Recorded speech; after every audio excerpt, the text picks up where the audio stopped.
revenons beaucoup plus près de nous et dans des proportions beaucoup moins tragiques, mais il y a quand même un début de crise diplomatique avec la Grande-Bretagne. Après les accusations de Gérald Darmanin depuis le match de samedi soir, qui fait porter le chapeau aux seuls supporters anglais. Est-ce qu'il fallait les accuser ou est-ce qu'il faudrait mieux s'excuser?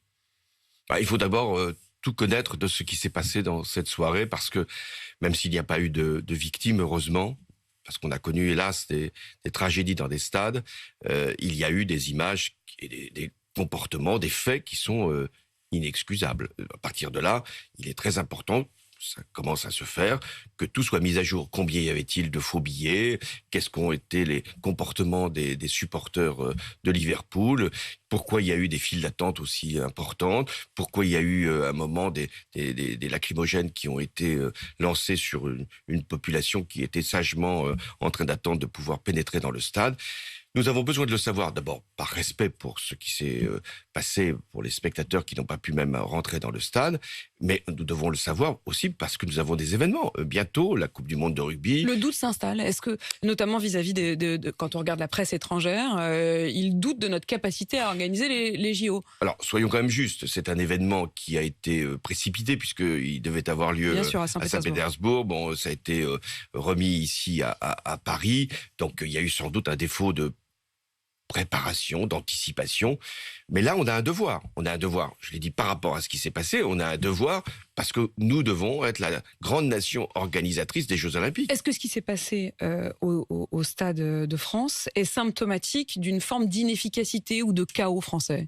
Oui, là aussi, je vous sens très prudent là-dessus. Oui, je ne voudrais pas qu'on donne une image toujours la même, c'est-à-dire que rien ne marcherait en France, que tout serait On va quand même parler un petit peu des urgences et du pouvoir d'achat. Oui, bien sûr. C'est pas à moi de défendre, loin de là, ce qui s'est fait. Mais enfin, j'ai été président de la République quand on a accueilli l'Euro de football en 2016, dans une période où il y avait eu les attentats quelques mois plus tôt. Hélas, d'autres attentats sont survenus plus tard. Ça s'est passé sans aucun incident. Donc la France est capable d'organiser de grands événements à condition de les préparer, à condition de coordonner les services, à condition de mettre tous les participants sur leurs responsabilités et à condition de dire la vérité. C'est un principe quand même assez simple, dire la vérité. Vaut mieux dire la vérité que d'essayer de la camoufler et après d'être obligé peut-être même de s'excuser. Est-ce que là, quand je vous entends, je dois comprendre que vous estimez que quand Gérald Darmanin dit c'est la faute des Anglais, vous vous dites c'est un peu une façon de trouver un bouc émissaire, quoi? C'est pour partie, c'est vrai, s'il y a des faux billets, si les comportements des supporters...